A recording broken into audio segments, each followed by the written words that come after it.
राजनीति में कोई अस्थायी दुश्मन या अस्थायी दोस्त नहीं होता है। तेजस्वी जी भी इंसान हैं और नेता प्रतिपक्ष होने के नाते हमने उनको 3 मई को पटना में आयोजित भव्य परशुराम जयंती के अवसर पर उनको आमंत्रण दिया था। पूरे बिहार के एक भी जनता से आप पूछ लीजिए जो कह दे कि बिहार में सुशासन की सरकार है। नीतीश कुमार खुद अपने मुंह से ये ढोल बजाते हैं कि सुशासन की सरकार है। इससे बड़ी कुशासन की सरकार तो आज तक बिहार में हुई नहीं। पिछले 8 दिनों में 8 मुखिया की हत्या हुई है बिहार में।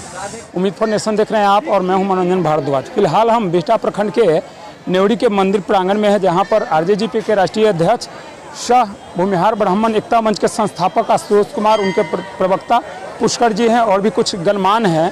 इनसे जुड़कर हम सबसे पहले जानना चाहेंगे कि इस आज रामनवमी पावन मौके पर आकर चिंता है जी कि क्षेत्रवासियों को क्या कुछ देना चाहते हैं संदेश। सर, सबसे पहले हम अपने चैनल के माध्यम से बहुत बहुत स्वागत करते हैं आपका। धन्यवाद।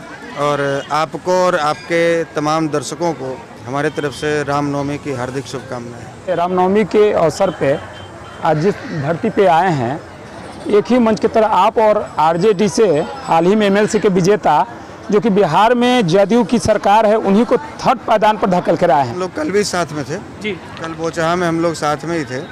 कार्तिक मास्टर साहब थे और जितने भी एमएलसी उम्मीदवार इनके थे राजद से खड़े हुए, वहाँ हम अमर पासवान के समर्थन में प्रचार के लिए गए थे। तो हम लोग कल भी साथ थे, आज भी साथ हैं। और ये तो एक सांस्कृतिक मंच है, तो हमें लगता है कि इस मंच पर हमको राजनीति की बात करने से परहेज करनी चाहिए। लेकिन आपका सवाल है तो ऐसा कोई अस्थाई दुश्मन या दोस्त राजनीति में नहीं होता है। राजनीति में कोई अस्थाई दुश्मन या अस्थाई दोस्त नहीं होता है। और यदि कोई अपना हाथ आगे बढ़ा रहा है दोस्ती के लिए, तो हमारा कर्तव्य, हमारा फर्ज बनता है कि हम एक कदम आगे बढ़ाकर उनका हाथ थामें और उनको गले लगाएं। तस्वीर आदि के साथ भी आपका साथ का तस्वीर जो है वो भी वायरल हुआ है, तो आगे आखिर रणनीति क्या है? उनके साथ ही मिलकर अपनी आरजेडी को सपोर्ट लेना है। तेजस्वी जी के साथ जो तस्वीरें लोग वायरल कर रहे हैं, तो तेजस्वी जी भी इंसान हैं और नेता प्रतिपक्ष होने के नाते हमने उनको 3 मई को पटना में आयोजित भव्य परशुराम जयंती के अवसर पर उनको आमंत्रण दिया था और वो आमंत्रण की तस्वीर थी। और हम चाहते हैं कि उस आमंत्रण सभा में उसमें वो भी भाग लें। परशुराम जयंती में एक अच्छा संदेश जाएगा और उन्होंने हमारे समाज को सम्मान दिया है, तो हमारा भी कर्तव्य बनता है कि हम उनको सम्मानित करें। इस गांव से विशेष लगाव होने का मकसद क्या बोले? ये 1.5 साल पहले एक बार मैं नेवरी ग्राम में आया था। यहाँ पर कुछ घटना घटी थी जी। और यहाँ लोग 2 समुदाय के बीच में इस तरह की घटना थी, तो काफ़ी लोग परेशान थे। काफ़ी लोग मतलब स्थिति उस समय काफ़ी भयावह थी। गांव में मर्द नहीं थे, सब लोग गांव छोड़कर उसमें चले गए थे। एफआईआर के डर से कई लोगों पर एफआईआर हो गया था। 2 कम्युनिटी में झगड़ा हुआ था। तो हम वहाँ पर और बहुत सारे नेता, चाहे वो डर से कहिए चाहे राजनीति की वजह से कहिए, इस गांव में आना नहीं चाह रहे थे। उस माहौल को कंट्रोल नहीं करना चाह रहे थे। प्रशासन भी उस समय एक पक्षीय कार्रवाई कर रही थी। तो हमने आकर यहाँ पर प्रशासन से भी बात की थी और वरीय प्रशासनिक अधिकारियों से, उस समय उपेंद्र जी पटना के एसएसपी थे, उपेंद्र शर्मा जी, उनसे ही बात करी थी और मामले को सुलझाने का प्रयास किया था। उस समय कई महीनों तक मामला शांत रहा, लेकिन बाद में फिर इधर जानकारी मिल रही है कि उस मामले को फिर से आगे बढ़ाया जा रहा है। लेकिन हम लोगों की कोशिश यही होती है कि जहाँ भी रहें मिलजुल कर रहें और शांतिपूर्वक रहें, एक बढ़िया भाईचारे का संबंध बनाकर रहें।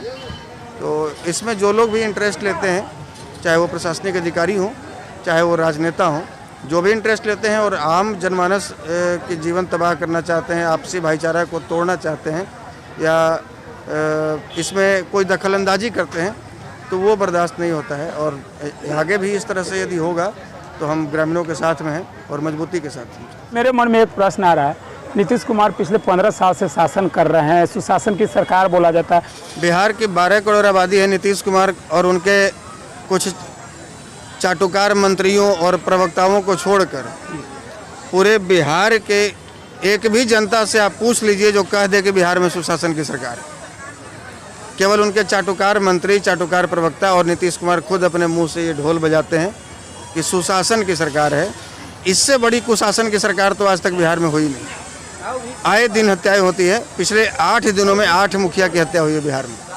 हम लोग नेपाल बॉर्डर से लेकर उत्तर प्रदेश बॉर्डर तक जाते हैं। कल वैशाली गए थे, मुजफ्फरपुर गए थे, आज यहाँ हैं और कल फिर एक हत्या हुई है बेगूसराय में। अभी कल सुबह बेगूसराय जाना है। 3 दिन पहले हम भागलपुर गए थे, वहाँ भी हत्या हुई थी। भागलपुर जैसे ही पहुँचे पता चला कि बिहपुर में भी हत्या हो गई है। फिर बिहपुर पहुँचे तो इतनी हत्याएं हो रही है बिहार में कि जिसकी कोई गिनती नहीं है, लेकिन सरकार प्रशासन इस पर कोई ध्यान नहीं है। ये महज शराब के ऊपर पिछले 6-7 वर्षों से इनकी सरकार चल रही है और शराब के नाम पर लूट मचा हुआ है, लूट मचा हुआ है। ये शराब निषेध मंत्री बना दिए हैं प्रशासनिक अधिकारी को रिटायर करवा कर, और जो डीजी मुख्यालय हुआ करते थे उनको पता है कि कौन कौन जिला में कौन कौन एसपी को फिट करेंगे तो हमारे पास कलेक्शन आएगा। पहले जो शराब की दुकानें होती थी उससे जो टैक्स आता था वो टैक्स दिखाना पड़ता था कि फलाने शराब से हमें इतना टैक्स आया है, 2000 करोड़ आया है, 3000 करोड़ आया है। अब जो पैसा आ रहा है वो दिखाना नहीं पड़ता है सरकार को, ये इनके जदयू के खाते में जाता है। नीतीश कुमार उनके मंत्रियों के जेब में जा रहा है, प्रशासनिक अधिकारियों के जेब में जा रहा है। तो ये इससे बड़ी भ्रष्ट सरकार तो अब तक हुई नहीं कोई। बिहार की जनता इन्हें बर्दाश्त कर रही है, यही बहुत बड़ी बात है। जो BY समीकरण है सर, इसके तहत क्या भूमिहार और यादव मिलकर कुछ नया राजनीति करने वाले हैं? राजनीति का नया टर्निंग पॉइंट आने वाला है बिहार में क्या? देखिए, अभी तो उपचुनाव था, हमने चूँकि हमारे कैंडिडेट बोचहा से नहीं थे तो हमने राजद को समर्थन दिया, और वहाँ के स्थानीय हमारे व्यक्तिगत समाज के, भूमिहार समाज के लोगों का मानना था कि हम लोग भाजपा से बहुत परेशान हो चुके हैं, बहुत दिन इंतज़ार कर लिए, बहुत साल इंतज़ार कर लिए, और केवल हमारा इस्तेमाल हो रहा है।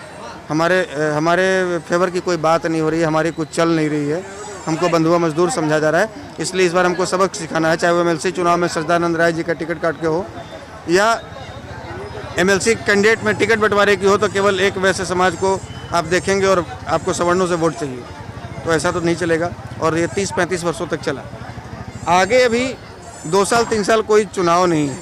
तो जो BY समीकरण की आप बात कर रहे हैं, तो अभी कुछ भी कहना तो अंधेरे में तीर मारना, हवाई तीर मारना, तुक्का लगाना जैसा साबित हो सकता है।